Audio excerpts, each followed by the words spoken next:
이번 시간에는 오행의 상생상극에 대해서 설명을 드리겠습니다. 지난 시간에 오행에 대해서 설명을 드렸죠.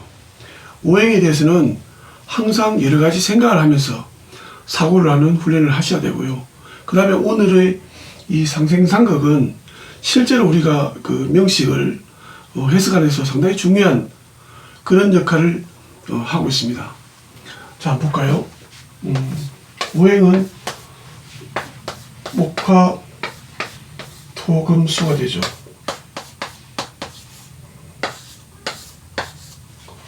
목화 토금수인데 이것이 이렇게 색을 하죠.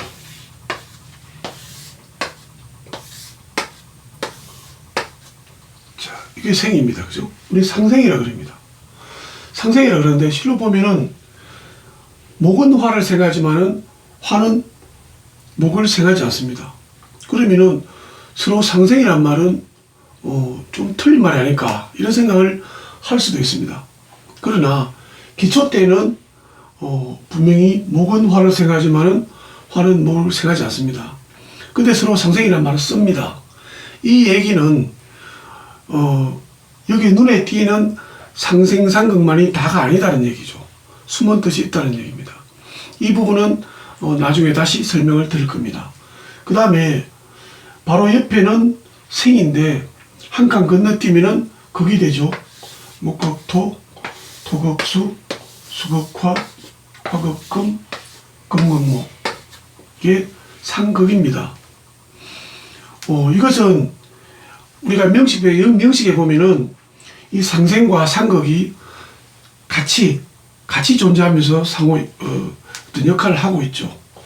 그러면은 상생 즉 생이 뭐냐, 극이 뭐냐 한번 물어볼까요? 자, 생이 뭐예요? 이렇게 질문을 드리면은 도와주는 것 이렇게 알고 있는 분이 상당히 많습니다. 극은 뭐 하느냐? 깨는 거죠. 극을 하고 때리 부수고 상대방 힘들게 하고 그것이 극이다. 그렇지 않습니다. 저는 이제 이 상생상극 정의를 제대로 하고 그 다음에 진도를 나가야지 제대로 할 수 있지 않나 이렇게 생각을 봅니다. 생은 뭐냐면은 생은 기운의 순리적 이동입니다. 순리적 이동을 생이라 합니다. 부딪히지 않고 넘겨주는 것이죠.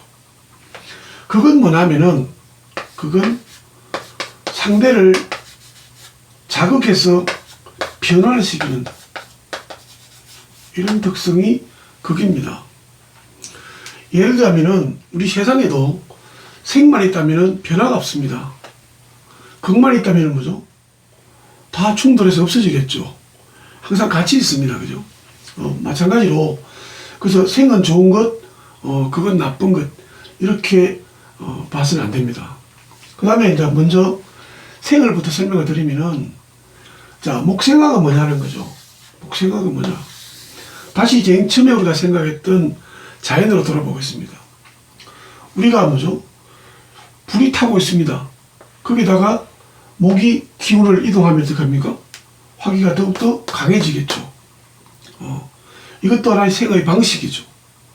우리가 5가지 생이 있는데 각자 생이란 것이 그러니까 기운의 순리적 이동이 각자 조금씩 다르다는 사실을 기억하셔야 됩니다.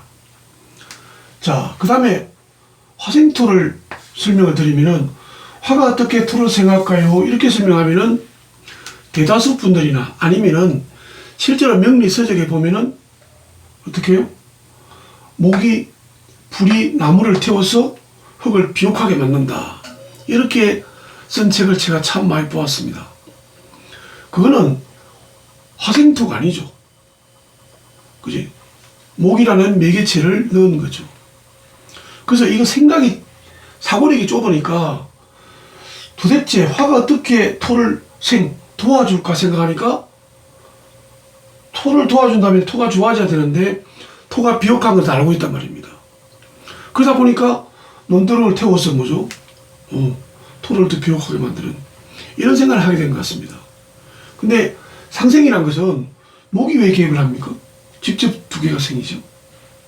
그래서 생각을 좀 크게 하자는 거죠. 자, 토라는 놈이 제대로 자기 역할을, 그지? 자기 역할 에너지를 제대로 사용한다고 하면은 어떻게 해야 됩니까? 그 토 위에 생명체인 목이 살아야 돼요. 그렇지 않습니까? 그 우리 땅에서 생명체들이 살 수 있을 때 그게 진정한 토거든요. 근데 생명체가 살 수 없는 토가 있단 말입니다. 어떻게 할까요? 좀 극지방이죠.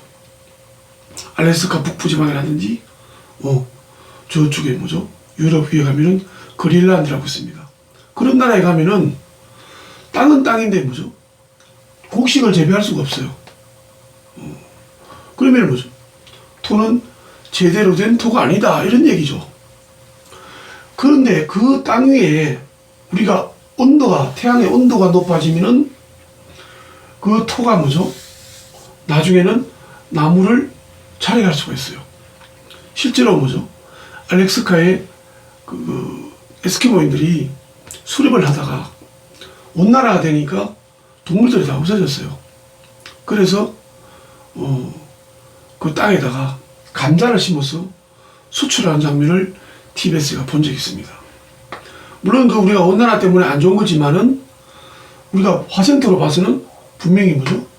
토는 그 자기 역할을 하는 거죠. 이것도 간접적으로, 여기는 직접적으로 생을 해준 거죠. 여기는 간접적으로 해주고 있는 거죠. 이것도 생의 한 방식이라는 거죠.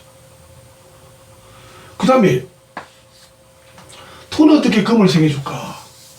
그지? 그래 보니까 어떻게 생활할까? 우리는 흙 속에서 뭐죠? 진주도 캐고, 다이아몬드도 나오고, 쇠도 나오고, 이렇게도 토생금을 볼 수가 있습니다. 이런 것도 있지만은, 토가 뭐죠? 아주 오랫동안에, 쌓이면은, 단단해지면은, 압축이 되면은, 금으로 변하는 거죠. 이런 것도 뭐죠? 토생금이죠. 또 있습니다.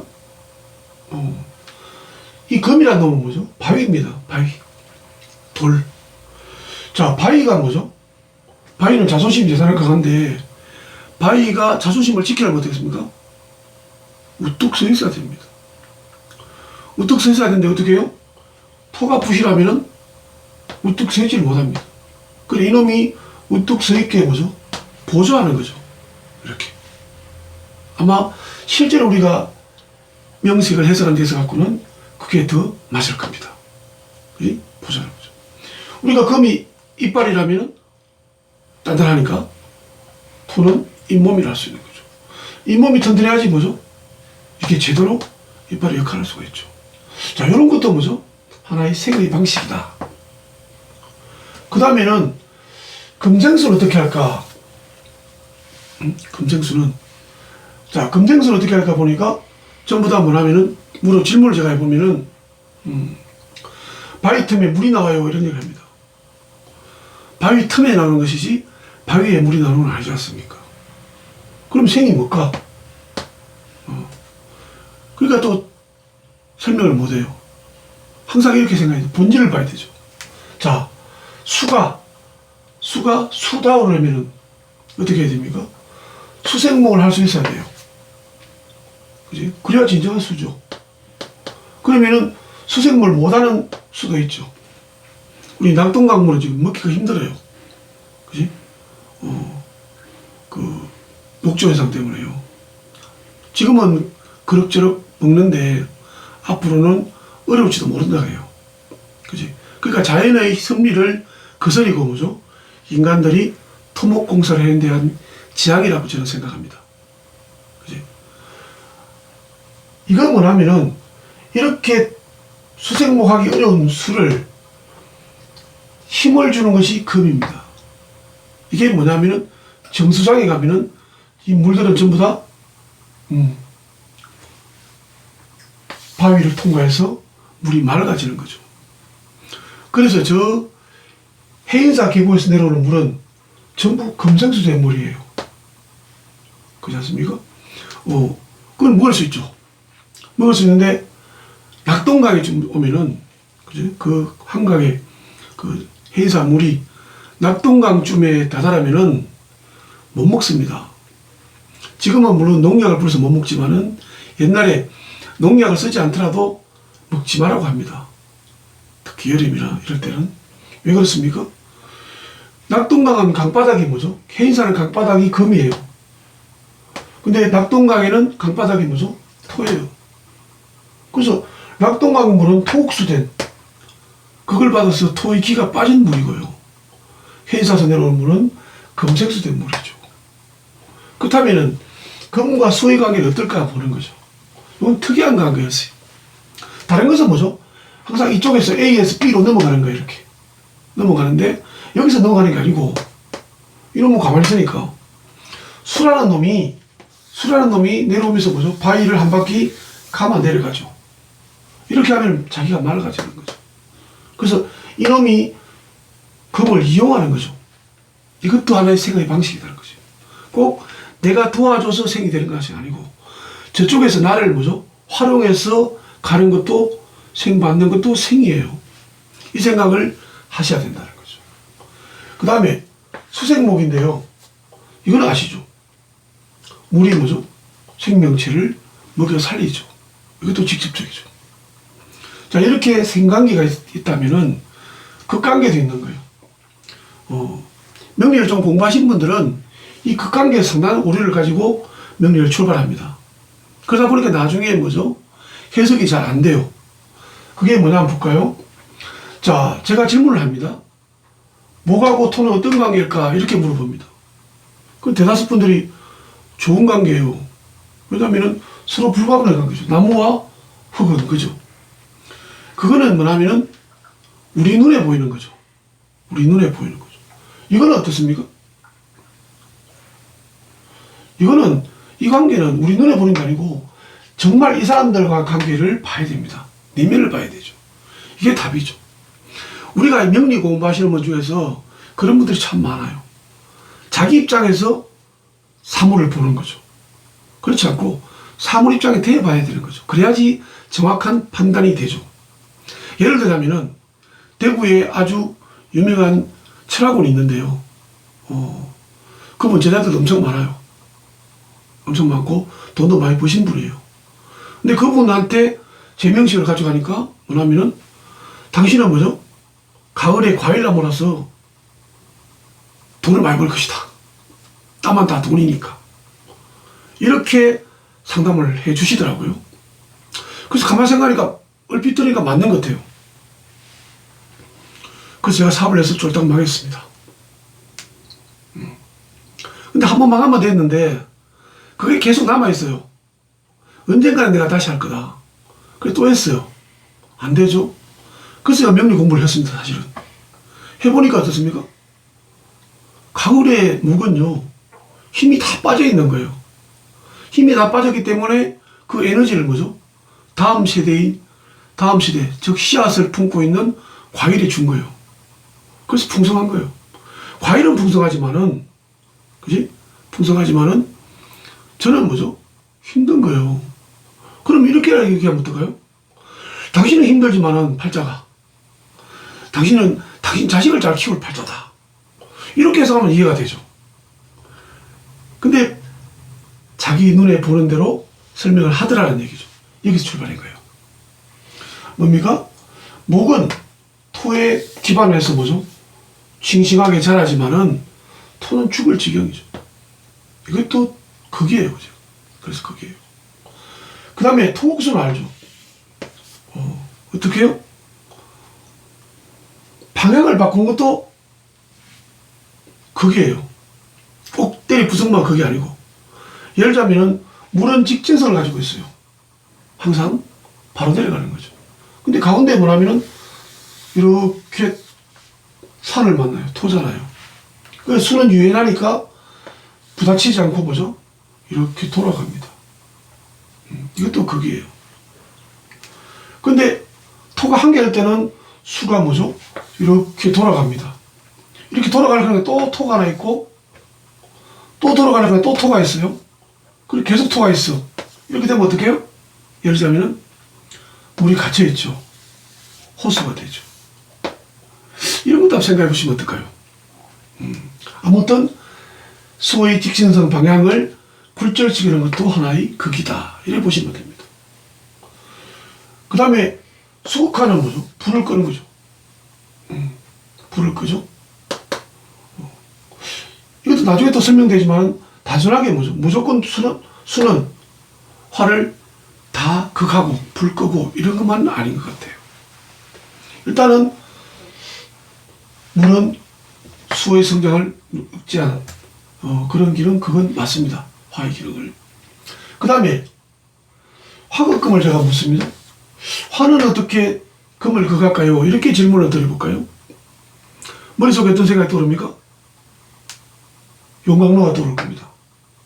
왜? 극이라고 해서 자꾸 정점을 생각하거든요. 극점을. 그지? 맞습니다.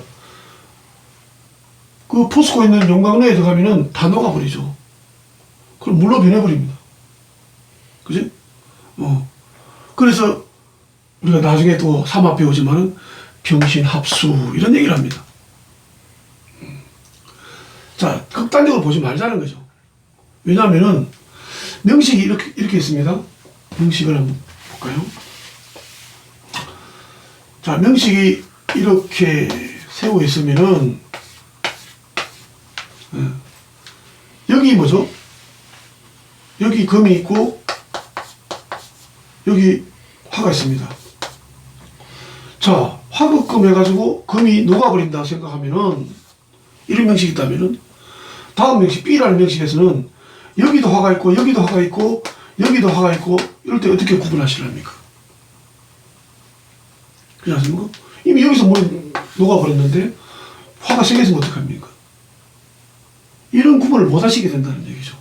처음부터 극단적인 상황을 연상을 하면 안 된다는 얘기입니다. 자, 이걸 위해서 뭐냐면 우리는 지난 시간에 오행의 특성들을 설명했습니다. 그 중에 여러 가지가 있죠. 금의 특성을 한번 볼까요? 금의 특성은 돌도 되고 쇠도 되지만 뭐죠? 가을도 되고요. 또 뭐죠? 서쪽도 되고 흰색도 되고 그지? 그 돌 중에서 뭐죠? 돌은 의미가 뭡니까?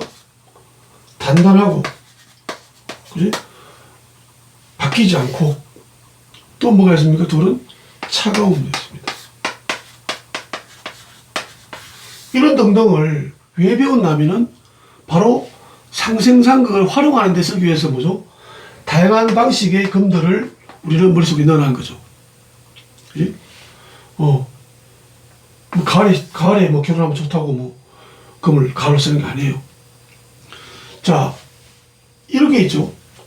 화극금 같으면은 이 정도 되면은 여기서 있는 화가 금을 극할 쯤 되면은 금을 녹여버린다가 아니고 뭐냐면은 차가움을 그제 줄일 수가 있죠. 그럼 해석을 어떻게 할까요, 지금? 자, 이제 명식을 해석합니다. 그럼 원래 이 금은 차갑고요. 날카롭습니다. 그러면 그런 부분이 상당히 완화되죠, 이 사람은. 금기가. 또 이게 나중에 이제 또 십성이라는 걸 배웁니다. 배우면은 여기 있는 특성이 화극금을 받으면은 그 성향이 좀 줄어듭니다. 조금. 이렇게 해석하기 위해서 화극금을 설명하는데 처음부터 뭐죠?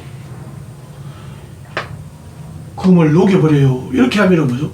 나중에 응용이 되지 않습니다. 네. 그리고 만일에 화가 계속 많다면은 그때는 뭐죠? 야, 이놈이 역할을 할 수 있겠냐? 근데 정말 이놈이 단단한 금이라고 단단해가지고 가슴에 한번 새기면은 지워지지 않고 그럴 수 있겠냐? 그러지 못할 것이다. 그지? 금 흉내만 낼 것이다. 이렇게 해석할 수가 있죠. 그 다음에 또 한번 볼까요? 금극목. 이거 아마 그 시중에 판매되는 명리 서적들 한번 보세요. 기본서에서 가면은 오행의 상생상극이 다 있습니다만은 거의 10중 8구는 뭐죠? 도끼로 나무를 잘라버린다. 이렇게 나옵니다. 좀 깝깝하죠, 얘도. 똑같은 얘기로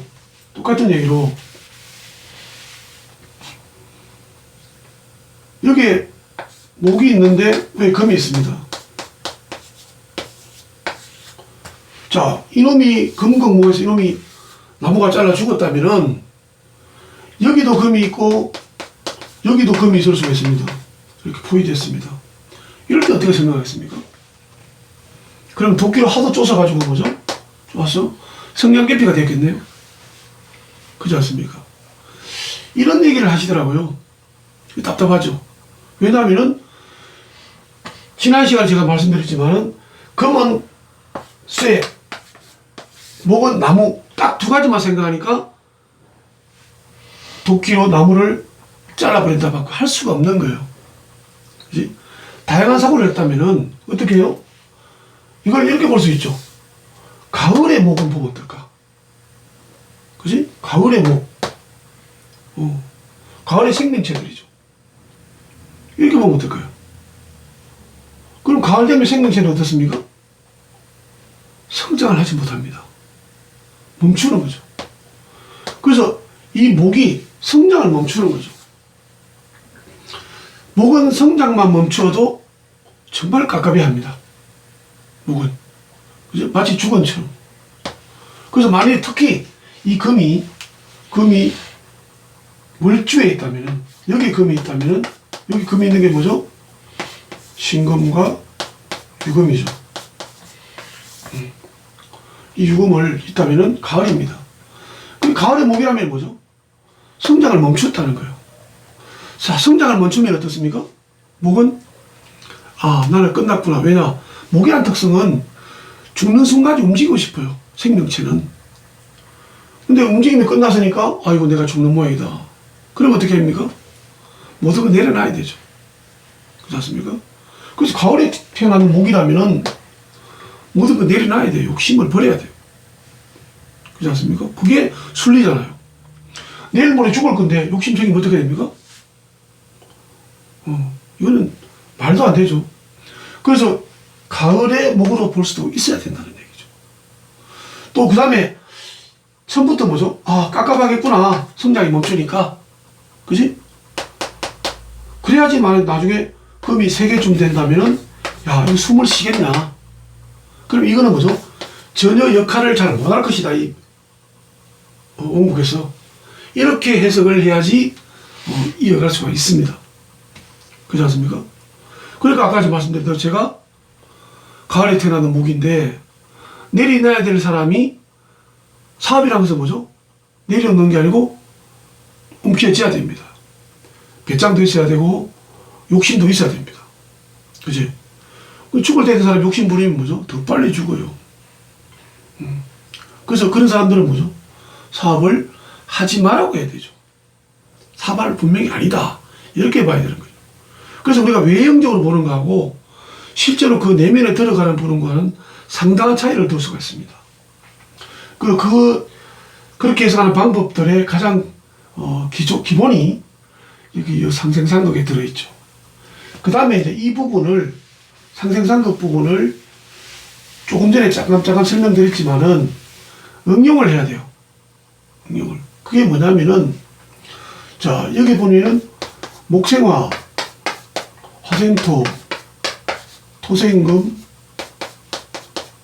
금생수, 수생목. 자, 전부 생입니다. 자, 이랬을 때, 화생토, 목과 화가 1대1 있을 때는 뭐죠?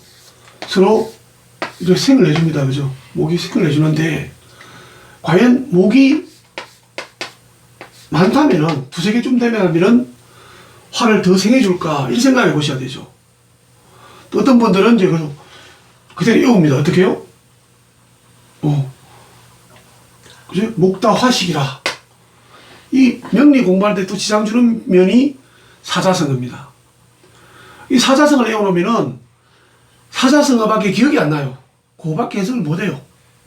제가 사자성어를 엄청 외우시는 분을 봤습니다. 상당히 유식해 보이죠. 그죠? 저거 어떻게 다를까? 그런데 실제로 명식을 풀어놓고 풀으라 그러면 잘 못 풉니다. 그러면 뭐죠? 1대1 때는 생인데 목이 너무 많으면 오히려 뭐죠? 생보다는 극에 가깝다는 얘기입니다. 역시 마찬가지로 화생토이지만은 화가 너무 많다면은 마치 뭐죠? 사라사막 같아요. 화가 많으니까. 토가 어떻게 해요?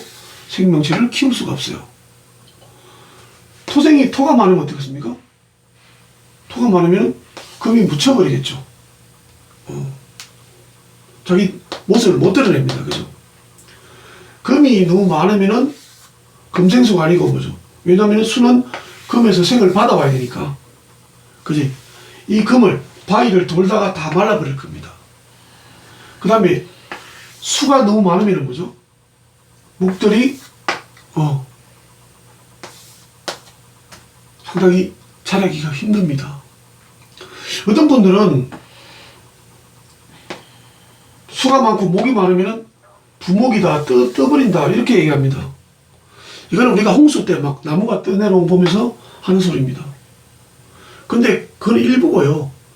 대다수 목들은 자기 키까지 끝까지 잠기지 않으면 살아남습니다. 수가 많아도. 대표적인 사례가 뭐죠? 수가 많은데 목이 살아남은 경우가, 그죠? 청송에 가면은 주산지라고 있습니다. 주산지에 있는 왕부들은 몇백 년 살았습니다. 죽지 않고. 그렇지 않습니까? 지금도 사대강하고 보면은 강 주변, 낙동강 주변에 옛날에 있던 나무들이 잠겨 있습니다. 안 죽고 살아 있습니다. 지금 몇 년째. 앞으로도 안 죽을 겁니다. 그래서 죽지 않습니다. 뜨지 않고요. 그렇지만은 뭐죠? 제대로 된 역할을 못하는 거죠. 제대로 된 역할을 못하는 거죠. 목의 원래 가지고 있는 특성을 제대로 잘 활용을 못할 겁니다.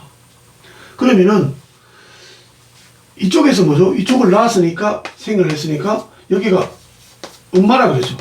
자식이라고 합니다. 이걸 이제 이렇게 보는 것을 우리 육친법이라 그래요. 저희들은 이제 육친법을 하지 않죠. 그럼 아무튼 더 비교를 해봅시다. 그는 어떤 특성이 있는가? 왜 그런 얘기를 할까? 자, 엄마의 사랑이 그냥 적당할 때는 얘를 키워주죠. 근데 엄마 사랑이 넘치면은 얘를 뭐죠? 더 힘들게 해요. 요즘 엄마들이 뭐죠? 엄마 욕심 때문에 자녀들을 더 힘들게 하는 것과 똑같습니다. 반대로, 자, 화가 많아요. 화가 많으면 어떻습니까? 화가 엄청 많은데 목이 하나가 들어가요. 목생활이고. 그러면 화가 더 커지겠습니까? 오히려 목만 하나 날리는 거죠. 화생토인데 엄청난 작은 불로서는 뭐죠? 엄청난 크기의 토를 데울 수가 없죠. 약한 불로서. 그죠? 화성이라는 거죠. 화성은 뭐죠? 지구보다 훨씬 더 태양에서 멀리 있으니까 화기에 약해요. 약하니까 뭐죠? 약한 화기로서는 그 토를 데워서 거기서 뭐죠? 생명체가 살 수 있도록 할 수가 없어요. 그래서 화성에 사람 살지 않죠. 우리는 과학까지 동원하셔야 돼요. 토생금이나 금이 너무 많으면 뭐죠? 얼핏 생각해도 자갈밭 같지 않습니까? 역할을 제대로 못할 거예요. 생명체를 아마 키우기가 힘들 거예요. 자, 수가 너무 많으면 어떻게 해요? 금생수인데 이 바닷속에 바위가 묻혀있어요. 이것도 자기 역할을 못해요. 왜? 다 금이란 놈은 바깥에 내놓고 야 내가 금이야 이렇게 한번 괌을 친다기나 잘난 척을 한번 해야 되는데 못하게 되죠. 수생목인데 목이 많으면 뭐죠? 다 갈아먹고 살아야 돼요. 힘들 거예요. 그래서 뭐냐면은 자식이 뭐죠? 너무 크거나 활동량이 그죠? 너무 잘 돼도 부모들은 뭐죠? 골병드는 거예요. 왜? 큰 자식 키우기 위해서 뭐죠? 부모는 희생을 해야 돼요. 그게 뭐 좋고 나쁘고 떠나서 그게 인간사다는 얘기죠. 즉 다시 말하면은 내가 자식이 컸다면 내가 스스로 컸다면은 부모 은덕이죠. 부모가 뭐죠? 등골을 뽑아서 내가 잘 된 거예요. 그럼 어떻게 됩니까? 효도하라고 가르쳐야 되죠. 자, 우리 이것을 그래서 뭐냐면은 우리는 명리를 갖고 상담하면 철학원을 하는데요. 철학원이요. 근데 그분들은 이 철학이라는 말을 쓰기가 좀 그래요. 그지? 철학이라는 말은 뭐죠? 세상 이치를 좀 알고, 그지? 어떻게 살 것이냐. 그에 대해서 넓게 보면 철학은 맞는데, 대다수 분들이 뭐냐면 이것을 이용해서 돈벌이 수단을 쓰고 있죠. 앞으로 여러분들께서는 공부하셔가지고, 널리 사람들을 이롭게 써야 돼요. 어떻게 해요? 그분들을 세상 자연의 이치, 세상 이치를 가르쳐 줘서 제대로 살 수 있도록 어드바이스 해주는 것이 저희들이 진정한 상담이죠. 자, 이번에는 그걸 볼까요? 그걸. 자, 목극토죠. 토. 토극수, 수극화, 화극금, 금극목이에요. 간단히 생각할게요. 그건. 어차피 이 두 놈이 있으면은 얘가 이겨요. 그래서 저는 이 부분을 중딩이라고 해요. 이놈한테 못 이기니까 이놈을 초딩이라고 해요. 예. 1대1 때는 항상 이런 원리가 적용이 되지만은 문제는 뭐죠? 또 중딩이 한 세 놈쯤 되면은 거의 뭐죠? 초딩은 어렵다고 보면 돼요. 기본적으로. 이쪽에 힘든다고 보면 되는데 문제는 뭐냐면은 초딩이 3명쯤 될 때예요. 여러 가지 변수가 있습니다. 그렇지 않습니까? 자, 초딩이 3명이라도 중딩이 1명이라도 중딩이 이기는 경우도 있어요. 나중에 또 배우겠지만은 이 목이 오래 있을 때예요. 그럴 때는 토가 많아도 토들이 쩔쩔 매요. 목한테. 그럴 수도 있고 또 어떨 때는 뭐냐면은 비슷한 게임이 될 때가 있어요. 3개하고 1개하고 3개하고 싸우면 되면은 싸움이 될 때가 있어요. 왜냐면은 목이 있는데 옆에서 뭐죠? 수의 생을 받고 있으면은 싸움이 돼요. 우리 아니더라도. 그렇게 될 수 있겠죠. 그 다음에 뭐냐면은 한 3개쯤 뭉쳐지면은요, 초딩을 떠났어요. 이놈이 상당히 뭐냐면은 여유만만해요. 여유만만하면 두 가지가 있어요. 남을 우습게 보든지 아니면 뭐죠? 아예 무시하든지. 예를 들면 큰 공룡이 하나 누워 있습니다. 그죠? 거기 가서 뭐죠? 쥐가 물면 어떻겠습니까? 공룡이 그걸 받겠습니까? 두 가지가 있죠. 공룡이 화를 낼 수도 있고요.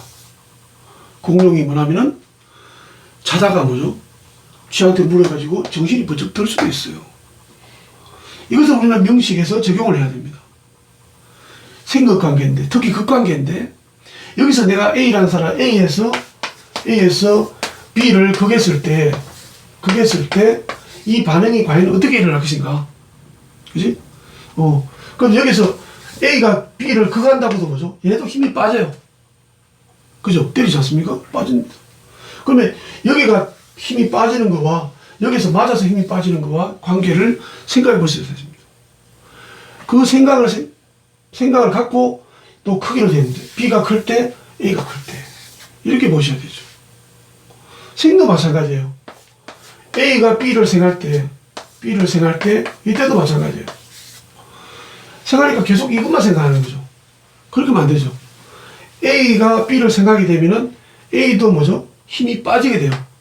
힘의 손실이 일어나죠. 그게 어느 정도인가? 그지? 만약에 A라는 놈이 B라는 놈 두 놈을 생겨준다면은, 그지? 과연 생을 해준 것인지, 내가 갖고 있는 에너지만 다 내버린 것인지, 이런 문제도 생각해야 됩니다. 그지? 이 부분을 지금 생각하지 않고, 나중에 명식을 자꾸 보면은, 그지? 명식이 어떻게 흘러가는지 잘 몰라요. 그렇기 때문에, 그걸 다 버려버리고, 그냥 8글자에서 뭐죠? 8글자에서,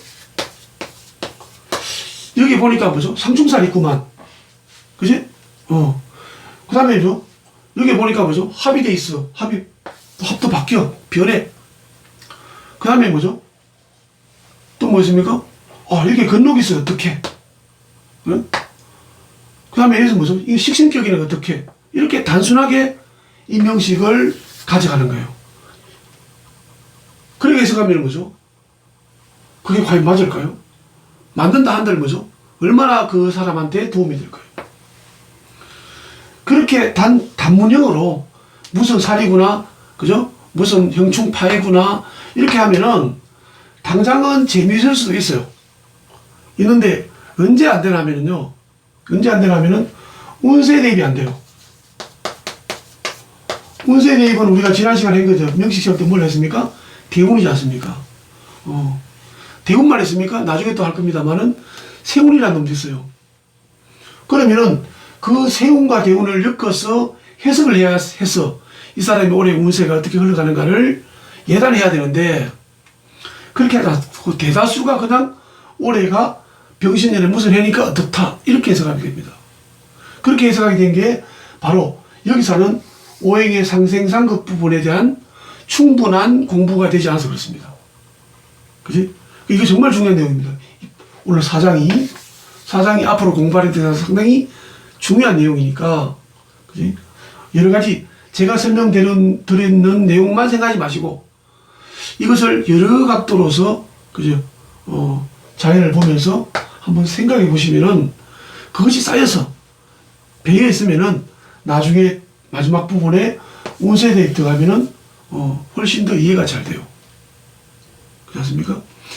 수풍적 명리학의 강점 중에 하나가 뭐겠습니까? 세운과 대운의 대입을 상세하게 설명한다고 되어 있습니다. 아마 그 부분은 이 수풍정이 아니면은 잘 못 들을 거예요. 왜냐하면은 선생님들이 그 설명을 잘 안 해요. 왜 안 하겠습니까? 그분들이 제 수풍정보다 공부를 덜 해서 안 하겠습니까? 아니라고 생각합니다. 저보다 훨씬 공부 많이 하신 분들이 대한민국에 많습니다. 그런데도 불구하고 그분들이 운세 대입을 상세하게 설명하는 데가 제가 알기로는 거의 없습니다. 그 왜 그럴까요? 바로 이런 부분, 변화에 대한 부분을 처음에 개념을 잡지 않았기 때문에 단순하게 뭐죠? 이것을 보면서 육친으로 보고, 그죠? 재성이 어땠으니까 뭐 돈 벌겠다 안 벌겠다 이렇게 보니까 나중에 운세 대입이 안 되는 거예요. 네? 진정한 명리의 매력은 운세 대입이 있습니다. 거기에 대비하기 위해서는 이 사장인 오행의 상생상극이 상당히 중요하니까, 내용은 간단하죠. 간단하지만은 생각해야 될 부분이 상당히 많습니다. 그래서 앞으로 여러분들께서 이 부분을 계속 사고하면서, 그죠? 공부하시면은 아마 훌륭한 그 명리 연구가가 될 것입니다. 오늘은 오행의 상생상극에 대해서 설명을 드렸습니다. 수고하셨습니다.